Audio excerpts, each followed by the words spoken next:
Detailed news, unparalleled coverage. City News on 97.3 FM. Citi Prime News at 12 midday. Updates you on all the running stories and connects you to the newsmakers. City News.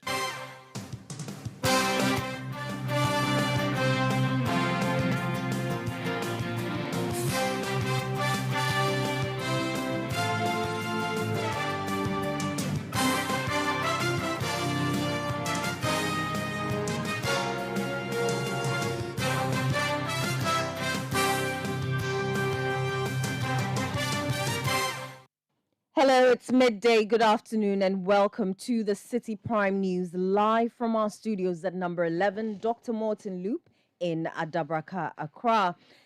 The news is also live across the globe on citynewsroom.com, City 97.3 FM on Facebook and CityTube on YouTube. My name is Enu Safwa and this afternoon I'm here with Charles Owusukumi. Coming up. School feeding caterers reject the One City 20 Peswa feeding grant proposal by government, insisting on a 2 Ghana cedi increment. Never. It is not going to give us anything to go back to cook. We are still on strike. We are still on strike. Even the 1 cedi 20 cedi that she has proposed, we'll never accept it. We'll still be in strike.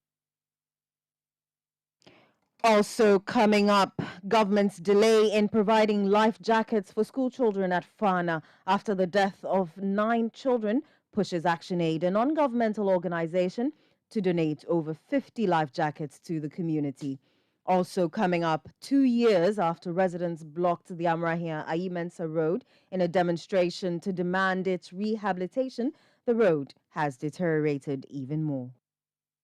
It's so sad. So does it mean that we all have to wait for MPs to die? I feel that as Ghanaians, you are treated as second-class citizens in your own nation, and you should all feel sorry for yourselves. We'll bring you a report on the state of roads in that community, and later we'll tell you how Ghana's fastest rising TV station, City TV, celebrated its 5th anniversary.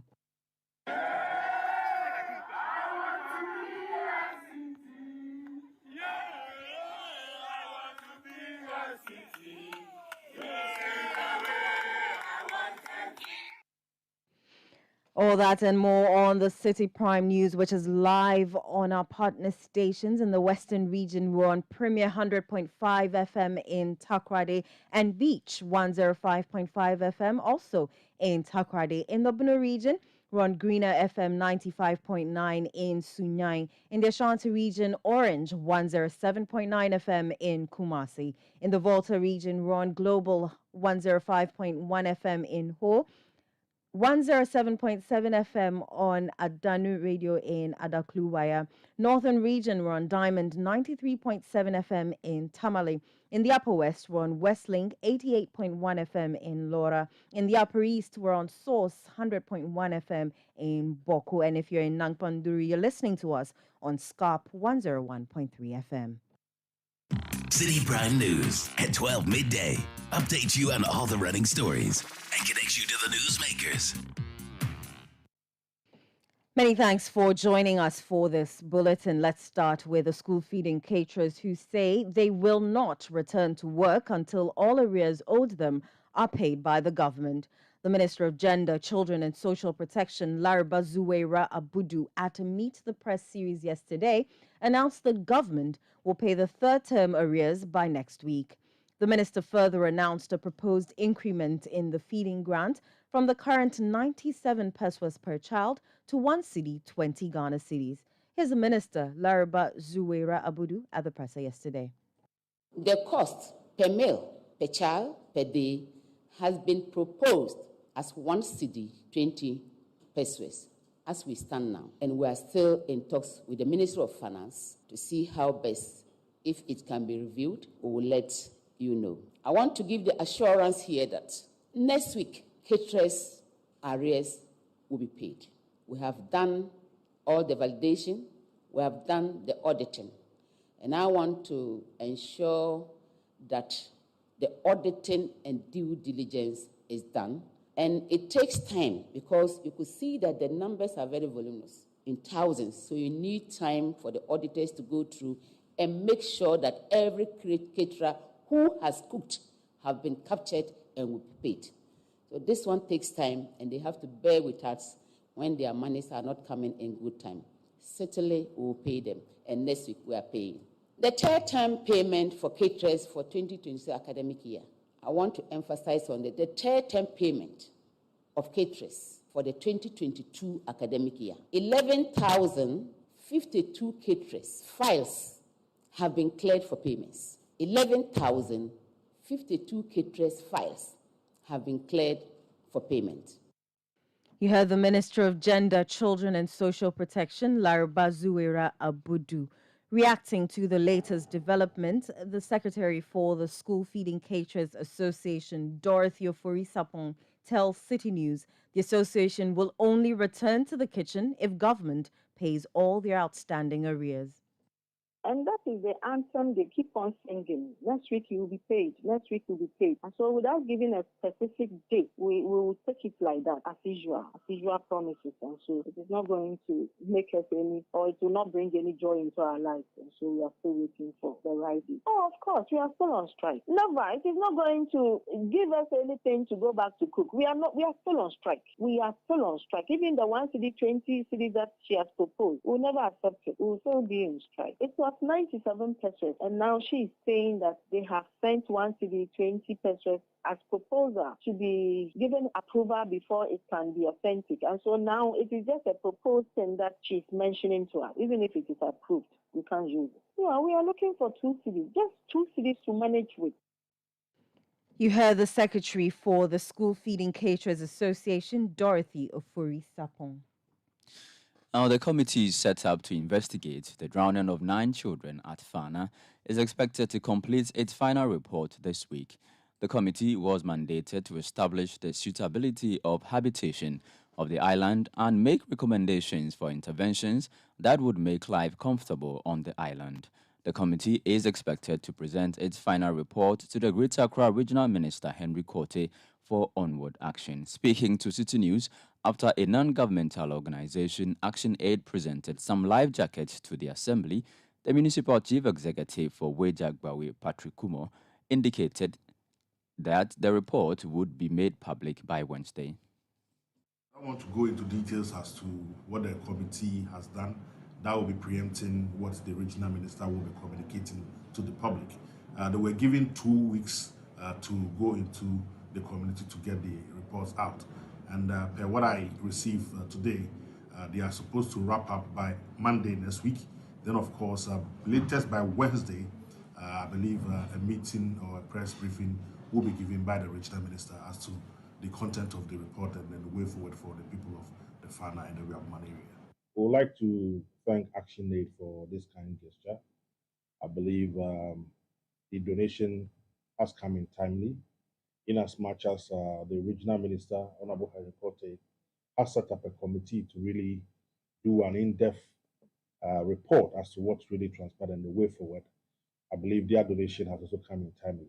It will be added to whatever that the recommendations from the committee will be given us, so that at the end of the day we can have a very lasting solution within that area. Let me also use this opportunity to continue sending our sincere condolences to the family. That was the MC for Wejagbawe, Patrick Kumo. Now, speaking after presenting over 50 life jackets, Action Aid's regional manager for Greater Accra and Volta regions, Shivera Anzagria, tasked the committee to do its best in finding solutions to the matter. When it happened, we looked at it what could be done immediately such that those who didn't lose their lives can be reassured that there is some help coming.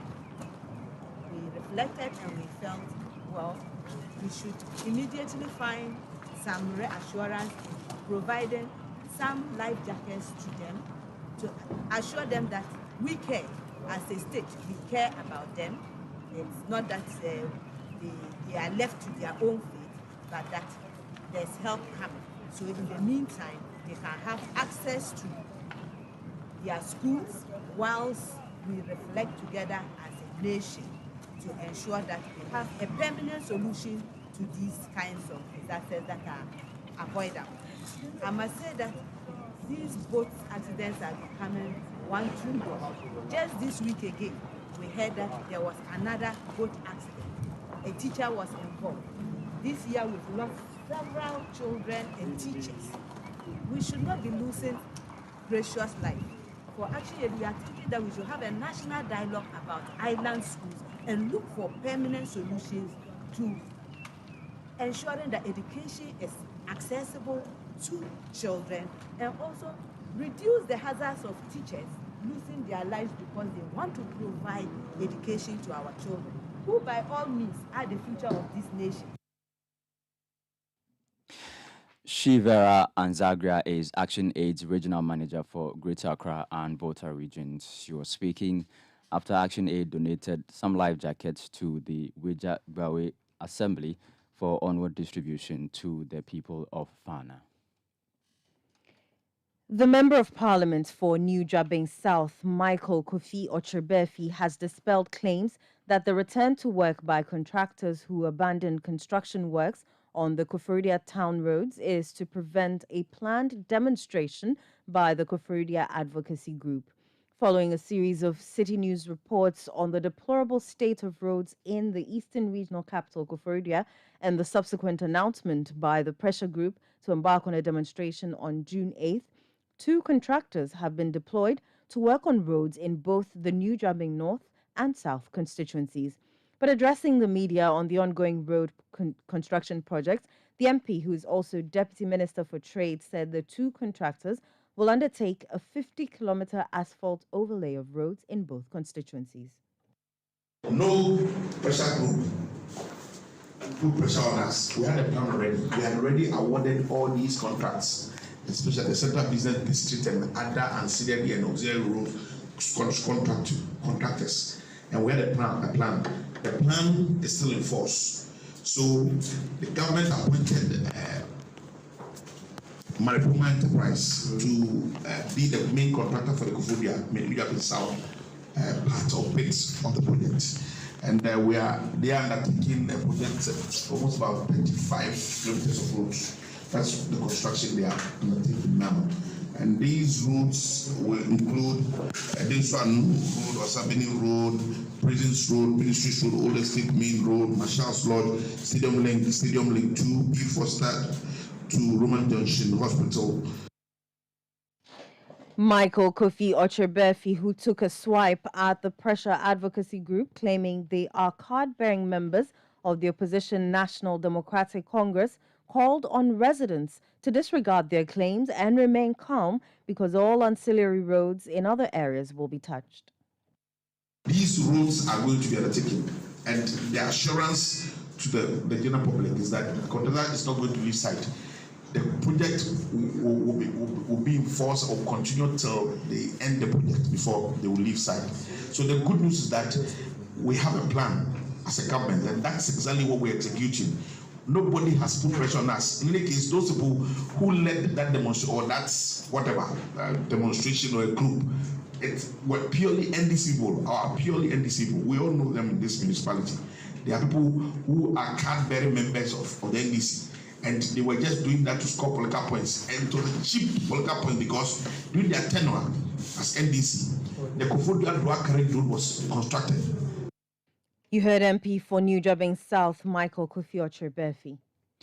Now, an Accra Circuit Court has remanded a building contractor and a construction laborer for allegedly assaulting 2 workers of the Electricity Company of Ghana in the Dodowa district.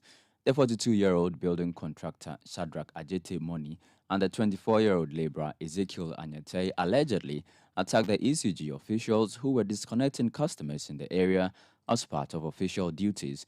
The two accused persons, who appeared before the court presided over by Samuel Bright Aqua, pleaded not guilty to the offenses of assault, conspiracy, and causing unlawful damage. The prosecutor, Paul Asibi Abariga, prayed the court to reprimand the two accused persons, arguing that it will deter others from engaging in unlawful acts. The case has been adjourned to June 8, 2023.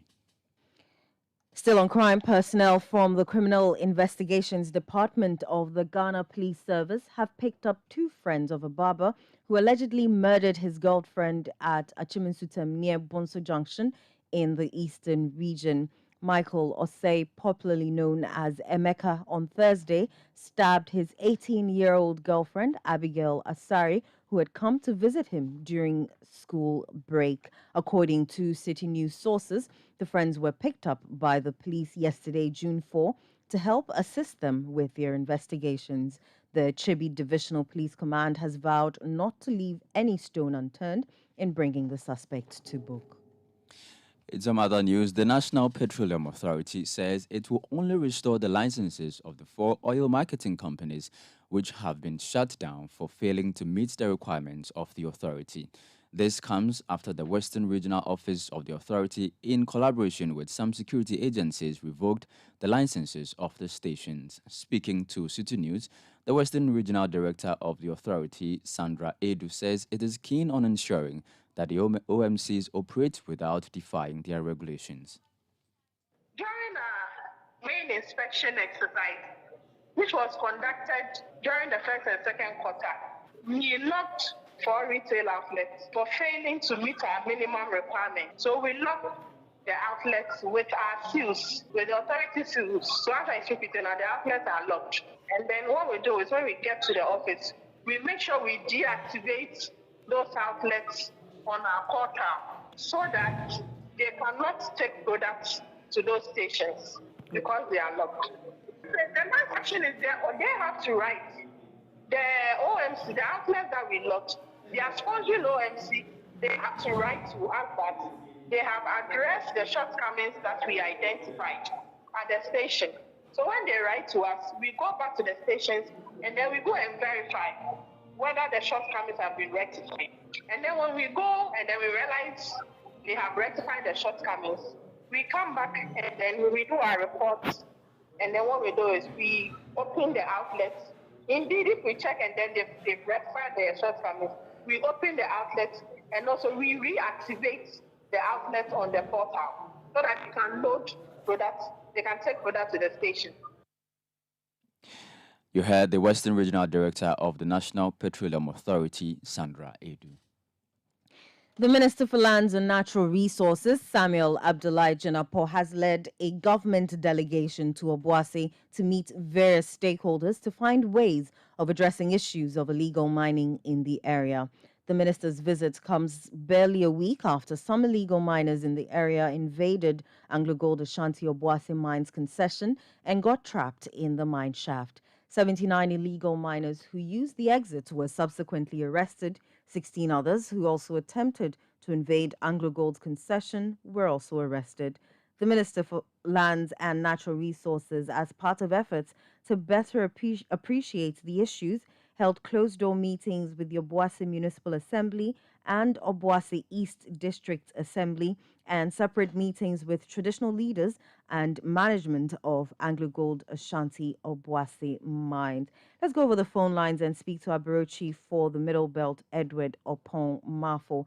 Edward, thanks for joining us. I'm sure before the minister went into that closed-door meeting, he spoke to the media. What did he tell you? In fact, the minister spoke to us after the meeting with the management of those from AngloGold Ashanti Obuasi Mine. And so the message from the minister specifically is that was AngloGold at a point was not operating, and he says that was largely as a result of illegal mining activities. And so if these actions are allowed to go on, then it means that the mine could shut down anytime soon. And so he is saying that the position of government is that they will ensure that anyone who engages in illegal mining will be dealt with. That's in accordance with the law. And so all persons who have been arrested will be dealt with. And so that's the position. Says that government is committed towards ensuring that the mine is protected. Edward, it seems you are walking. Are you, can you tell us are you going on a site visit? Yeah, so at the moment, we're at some of the sites, that's some of the areas where the illegal miners have been using to get into the area. And so it's basically on a kind of a site tour with the management of Anglo Good. And so together with the minister, we're moving to various areas that's within the concession to look at how the mining activities have been and how people have also been trying to take advantage of how it is to engage in illegal mining activities. And so we've been to an area where that's the main entrance where the people were urged to use that exit. Those who were claiming to have been trapped, the area where they were urged to use that exit, and subsequently they were arrested. And so that's basically, so it's basically a tour here at Anglo to really check how the operations have been. And the visit of the minister largely has been that is to assess the whole situation. There are various stakeholders involved. So like when he catered, the minister met with the Obuasi Municipal Assembly and together with the Obuasi East District Assembly.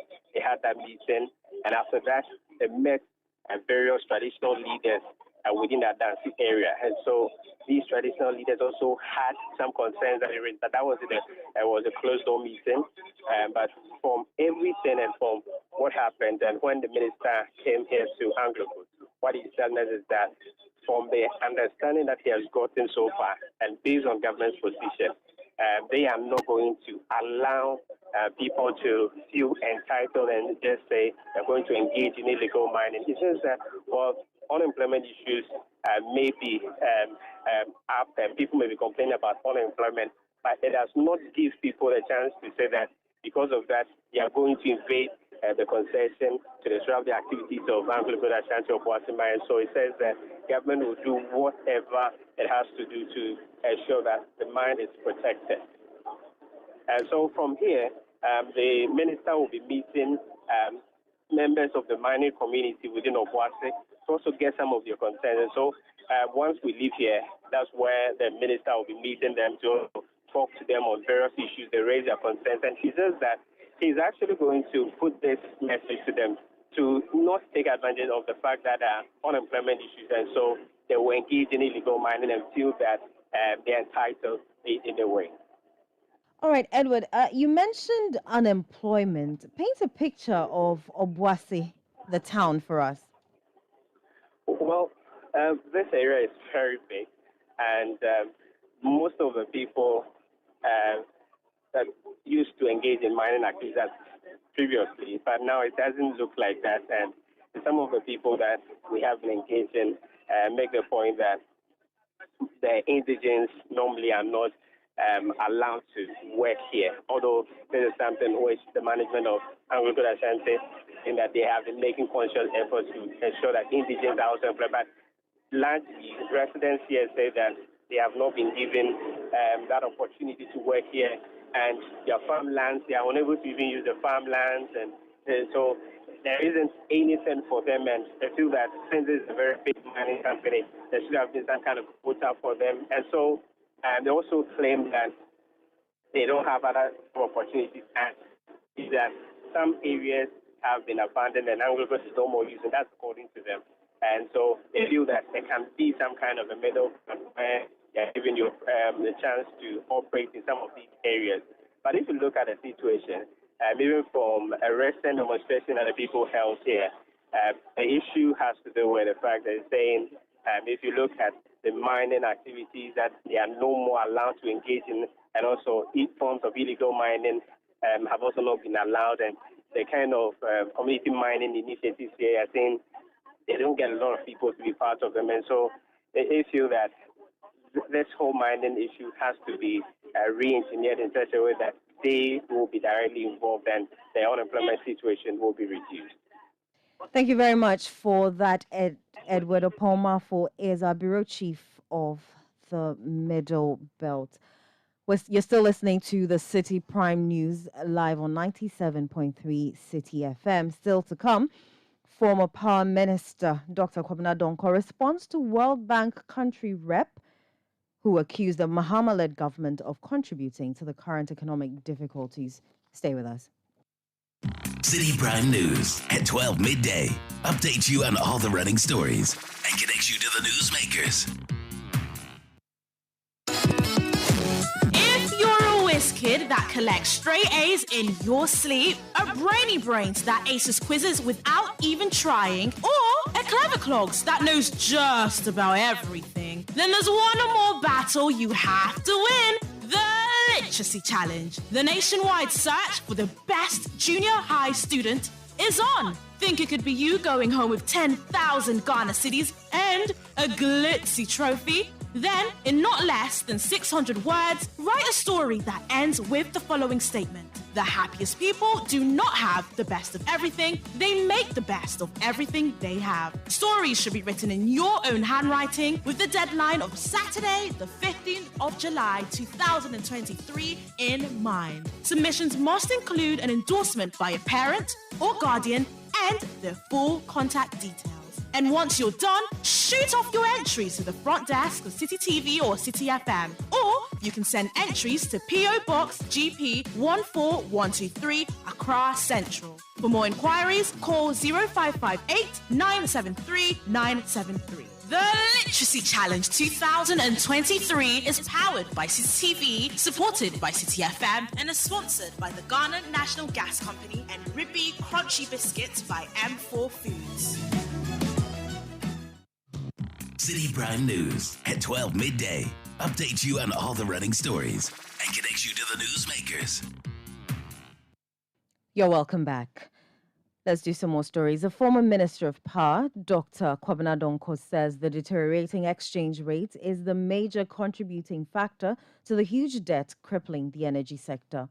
The World Bank Country Director, Pierre-Frank Laporte, accused the Mahama-led government of contributing to the current economic difficulties as a result of the power purchase agreement signed under a take-or-pay agreement, which committed Ghana to pay for excess energy it did not need. Describing the assertion as factually incorrect, Dr. Kwabena Donkor says the mismanagement of the economy impacts the ability of government to pay for generated power. 1st January 2017, the dollar CD exchange rate was 4 cedis 14 pesos to the dollar. Today or yesterday, 4th June, the exchange rate was 11 cedis 193 pesos to the dollar. Remember, power purchase agreements are signed in dollars, in USD, and therefore payment is in USD. ECG's collection is in cedis, and therefore when we mismanage the exchange rate or when we poorly manage the economy, resulting in a deteriorating exchange rate, it impacts our ability to pay for the power we generate. I would have expected the World Bank country director to have placed more emphasis on managing the economy efficiently in order to create a stable exchange rate. The exchange rate between this period has virtually tripled, and must the PPA be the reason for the deteriorating exchange rate? The deteriorating exchange rate rather affects the tariff in the PPA. The World Bank and the IMF and the Ministry of Finance have failed to manage an efficient economy. They failed to run an economy that creates confidence to warrant a stable exchange rate. The exchange rate is a major driver of high tariffs on the domestic scene. So, ladies and gentlemen, I will really want the World Bank country director to come again. Rather than throwing partisan or seemingly partisan punches, his intervention should bring us together to find solutions to the power sector challenges and not to create a political divide when we need to pull together. As I have indicated, I have shown that his statement is factually inaccurate and does not inure to the good of Ghana. Dr. Kwabena Donko also alleged that the government owes almost $1 billion for used gas. He urged the government to take steps in dealing with the situation to forestall power crisis. The mines reserve plants being simple cycle, and we will need to convert all these plants into combined cycle plants. Once we convert them to combined cycle plants, we increase generation by at least 33% by 1/3 at no extra cost in fuel, and therefore the average tariff can then come down. That is what we need to do. There is technical work to be done. There is commercial work to be done. ECG loses about 30% of the electricity they buy before they reach the market. That is if you take technical and commercial losses combined. So there is work to be done in that area to reduce wastage, to improve revenue flows. As we speak, the sector owes around $1 billion for gas utilized.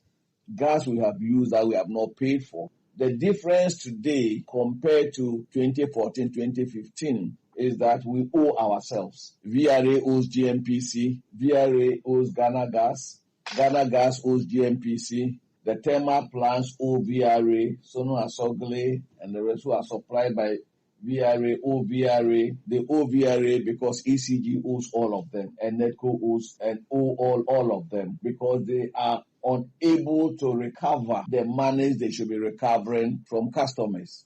Had it not been for the investment done in the gas sector that enables us today to have domestic gas, we would definitely have been in low shedding. But if we were owing NGAS, which is Nigerian gas, these sums, they would have cut us off a long while ago. So yes, the power sector is challenged. We have issues that I call for all hands on the deck. We must collectively find solutions before these boomerangs. But the solution is not a partisan approach or partisan attacks. And this is where the World Bank country director has done a disservice to this country by his utterance. You heard a former Minister of Power, Dr. Kwabena Donko. Let's now head to the northern region. A Tamale District Court has granted bail to 21 accused persons who were arrested in a renewed communal clash at Lukula in the Daboya district of the Savannah region. On Friday, June 2nd, police picked up some 118 persons in connection with a clash believed to stem from land disputes in Lukula, a community in the Daboya district of the Savannah region. The suspects, who were then taken to the Northern Regional Police Command, were screened, resulting in the release of 87 persons. The rest were put in police custody and put before court on Monday. They were charged on 4 counts of conspiracy to commit crime, to wit, rioting with weapon, conspiracy to commit crime, to wit, causing unlawful damage and causing unlawful damage. The defense lawyer prayed the court for bail pending trial. The presiding judge, His Worship Amadou Isifu, based on the request, granted bail of 6,000 cedis each, with 1 surety to be justified. A civil engineer, Abdullahi Mahama, is asking the government to make available enough funds for the 4 major bypasses on the Accra-Kumasi Highway to be completed in the shortest possible time. His comments follow the announcement by the Roads and Highway Ministry that contractors working on 4 major bypasses will return to site on June 15. 8 local contractors were engaged by the sector ministry in 2022 to work on these projects, which stalled due to lack of funds. This comes at a time when many accidents have been recorded on the Accra-Kumasi Highway, with stakeholders attributing it to the state of the road. Speaking to City News, Engineer Mahama says this project is key and must be treated as such. The cost of a dualized road, a kilometer, is now ranging between almost 3.7 to almost $4 million United States dollars. Once government has decided that the contract is moved back to site, I think they will start. What I'm happy about is that even if they are not going to complete quite a sizable distance may be covered, and they very well government to realize any additional funds. Because this is the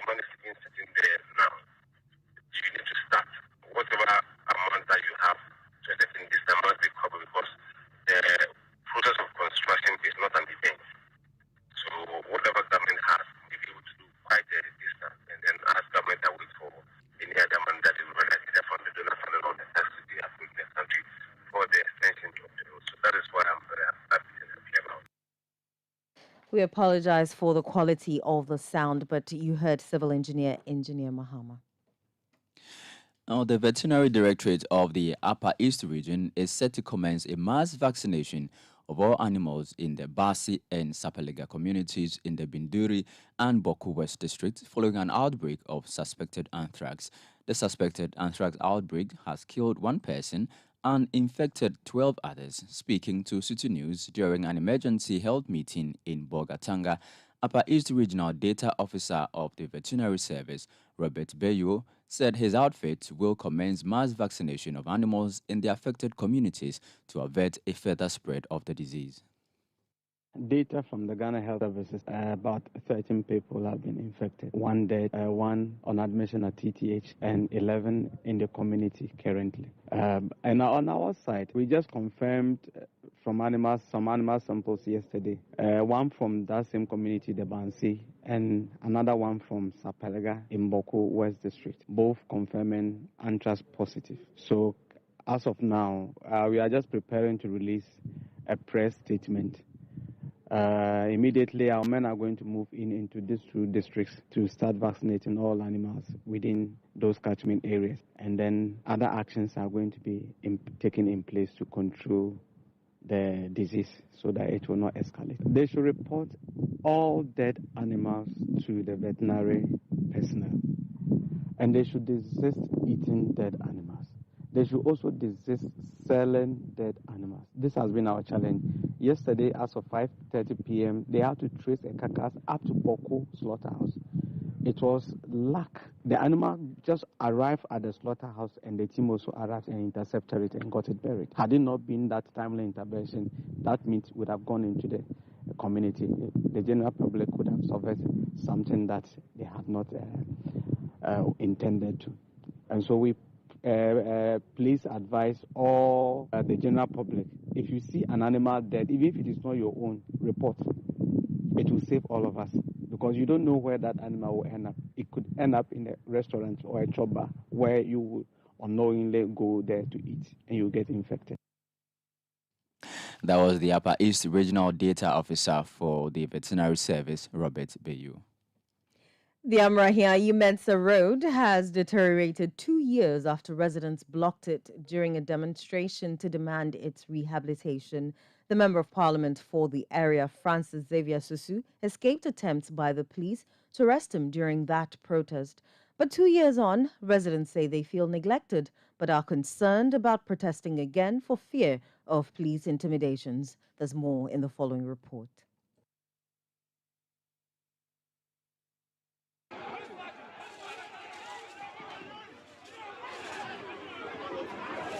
I am standing at the exact spot where 2 years ago, residents of Damfa, Otinibi, completely blocked the road that connects Ayimensa through these various communities all the way that could lead you to the main Adenta Dodowa road.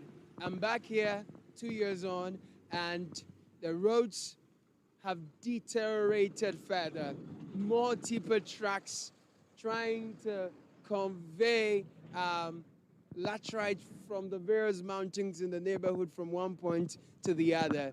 It has destroyed the roads further, and the recent rains have not helped matters. The journey from the Ayimensa junction towards Amrahia felt as though we were driving on a crate of eggs.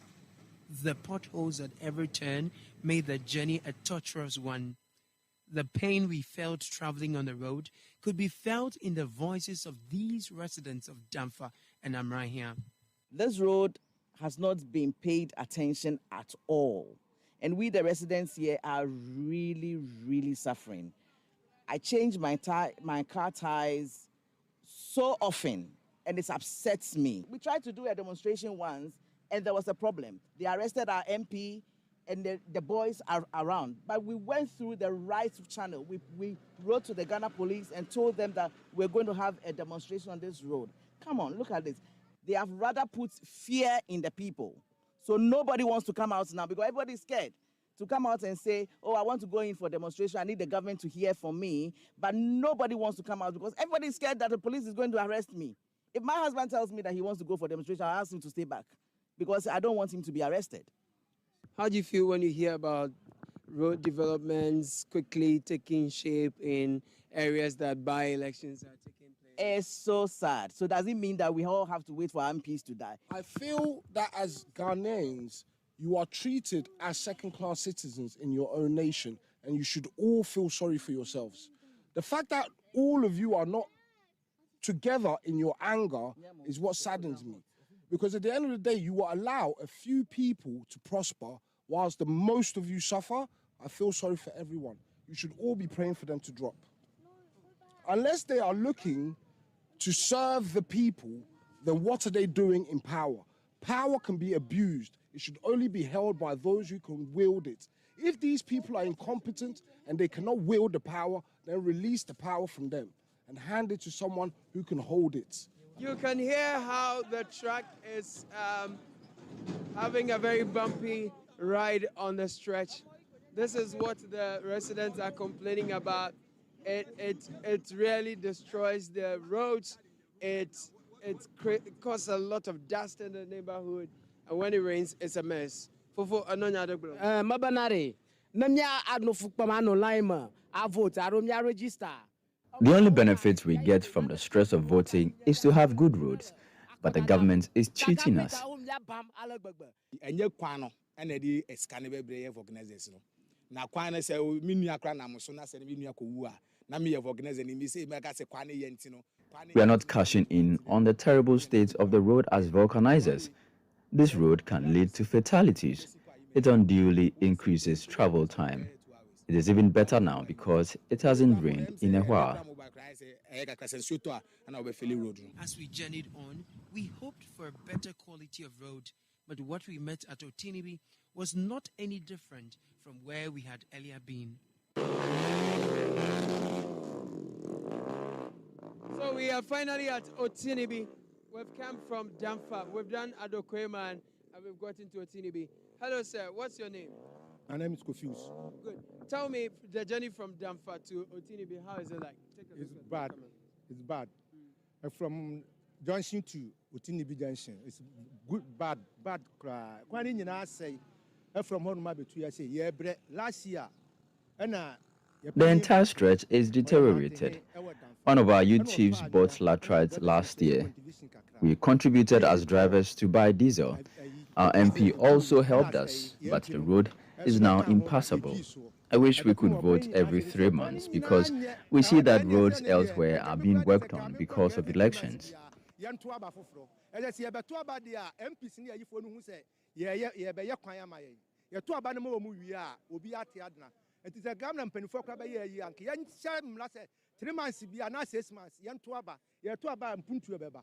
Pasa, say ya na quantity you. A quantity I say, say, ya can't, me shocks, name me budget. This is just how terrible the road has become. We are fed up of complaining. I incur a lot of debt because of regular maintenance. DVLA officers complain that our vehicles are not roadworthy, but take a look at our roads. We cannot do anything about it ourselves. We have even demonstrated, but it led to the arrest of some of us. So we are scared to demonstrate again. I don't know some what that. Nina, Nina Kosiaga. And the aboy because they be our Wako na Babacho, Untinu. Yaben Antin say, a million tsunami face on Babe Yama. Yes, we are Kagana for one. The road from Otinibi to the Adenta Dodowa Road was better, but here we were met with traffic that moved at a snail's pace. If the Amranya Otinibi stretch were in good shape, motorists among this traffic going to Ebri or Koforidua would have reduced their travel time and saved themselves the stress, as Jifa intimated. It's supposed to be a very busy road because from Dodowa going to Ebri or from Dodowa going to Koforidua, nobody needs to go through Adenta and this Oyibi road. But you can use this road, just connect to Ebri and you are gone.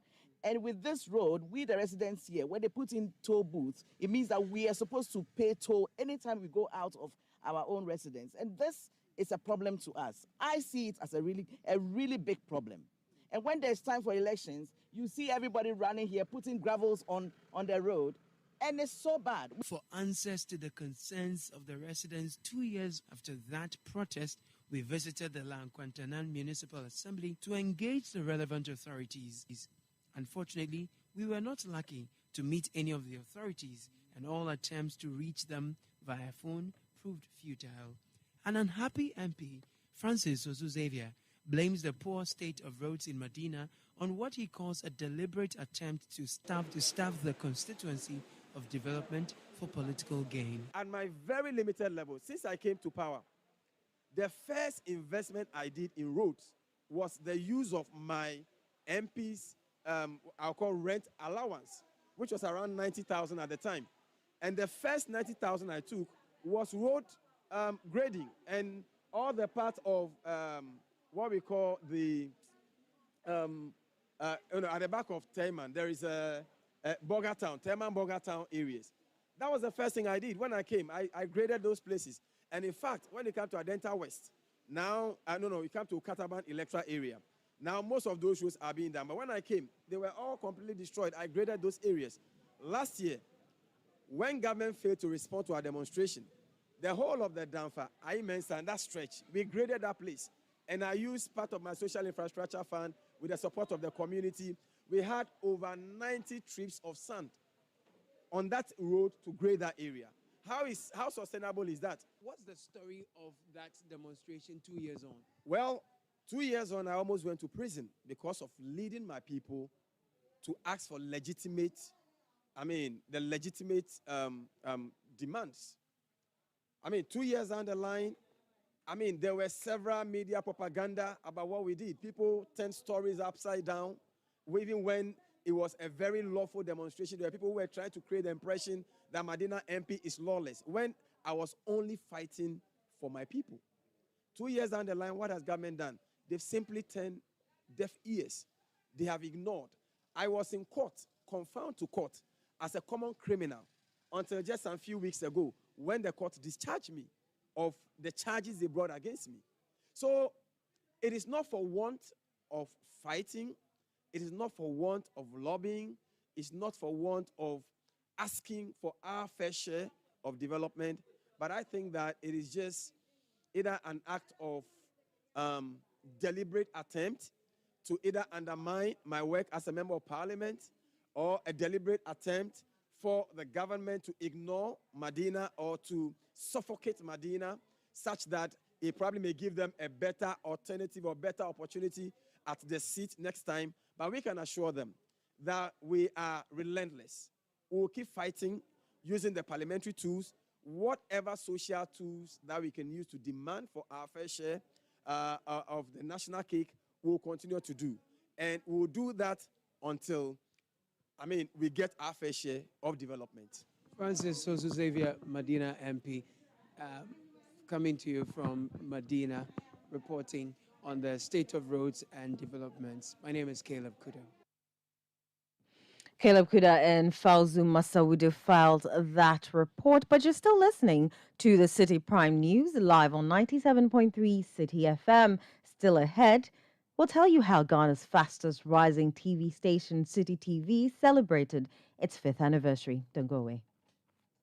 Citi Prime News at 12 midday updates you on all the running stories and connects you to the newsmakers.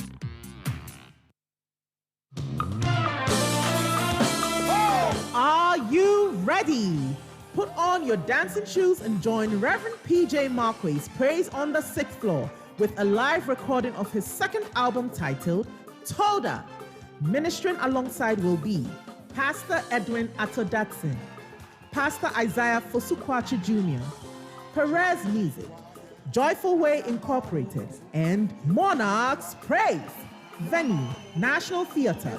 Date, Saturday the 17th of June 2023. Time, 5 p.m. Gates open at 4:30 p.m. sharp.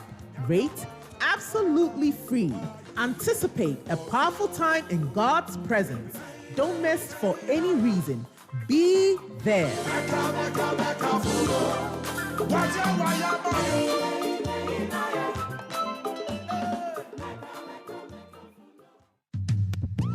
City TV is live on DSTV, GoTV, and HD+. On DSTV, find us on channel 363. On GoTV, we're on channel 117, and on HD+, get us on channel 108. On a digital TV, run a new search, but take note that without an antenna, you cannot access City TV. City TV can be accessed on any free-to-air digital box like the GoTV and HD+ boxes. City TV, it's your world. Citi Prime News at 12 midday updates you on all the running stories and connects you to the newsmakers.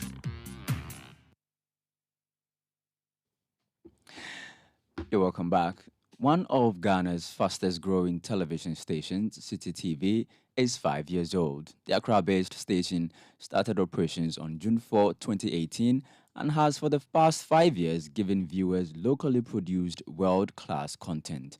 Marking the 5th anniversary with a church service at the City Gardens at Tesano, the managing director of Citi TV and Citi FM, Samuel Atamensa, highlighted the motivation behind the establishment of the business and the significance of the anniversary.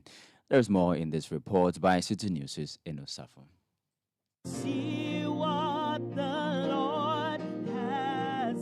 June 4, 2023 marked the 5th anniversary of the emergence of Citi TV, and staff gathered to mark the day in reverence. To kick off the celebration, staff gathered at Citi TV premises at number 5 Owula Hansen Lane at Tesano, where a Thanksgiving service was held. Reverend Mauli Chikata, who is part of Citi FM and Citi TV pastoral team, delivered a riveting sermon that, amongst other things, encouraged colleagues to at all times work for the progress of the organization. Whatever happens to us, wherever we find ourselves, Christ remains the source of our strength. Christ remains the source of our advancement. Christ remains the source of everything that we are looking forward to. And as a people of God, we need to recognize that in our lives. That if there's anything that we are going to achieve in this life, if there's any advancement that is going to come to us, it is going to be Jesus and Jesus alone. The 5 realities of achieving together. Number 1, Christ is our source. Number 2, everyone's contribution is important. Number 3, we must be effective and efficient. Number 4, increase is possible. And number 5, we must grow in love. May the Lord help us all. Managing Director Samuel Atamensa highlighted the significance of the 5th anniversary. As we celebrate the power of our unity, as a team, we have proven time and again that when we work together, we can conquer all the challenges that come our way. Our individual strengths, as Pastor Mauli has said, and talents have blended harmoniously to create something extraordinary called Citi TV, something that we have all been part of. The synergies that we have cultivated has been the foundation of our success. Each and every one of us here has played a vital role in this collective achievement, and it is through this collaboration that we have achieved our 5-year feat. Remember, our unity does not necessarily mean conformity. It means respecting and valuing the unique perspectives and skills that each team member brings to the table. It means fostering an environment where ideas can flourish. Everyone in your small corner feels empowered to contribute their best. By embracing diversity and encouraging open communication, we can continue to push boundaries and create a larger space for our groundbreaking work. As we embark on our next chapter of our journey, let us carry with us the lessons that we have learned in our ups and downs, the lessons and experiences that we have picked in the valley places and in the mountain places. Let us remember the grace and the blessings that has accompanied us through this adventure. After the service, there was a staff day out to celebrate the day. The staff day out to celebrate Citi at 5 was fun-filled. There were various events that encouraged healthy competition amongst the various departments at Citi TV. Table tennis, football, basketball were some of the physical activities, but the highlight of the day was the swimming competitions.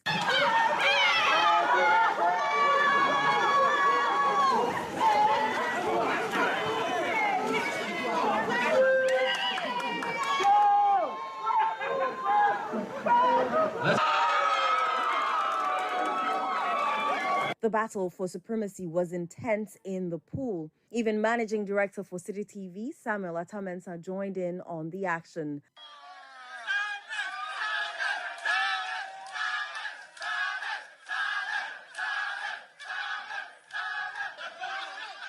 Of course, the news team emerged eventual winners because, yes, that is the most talented department.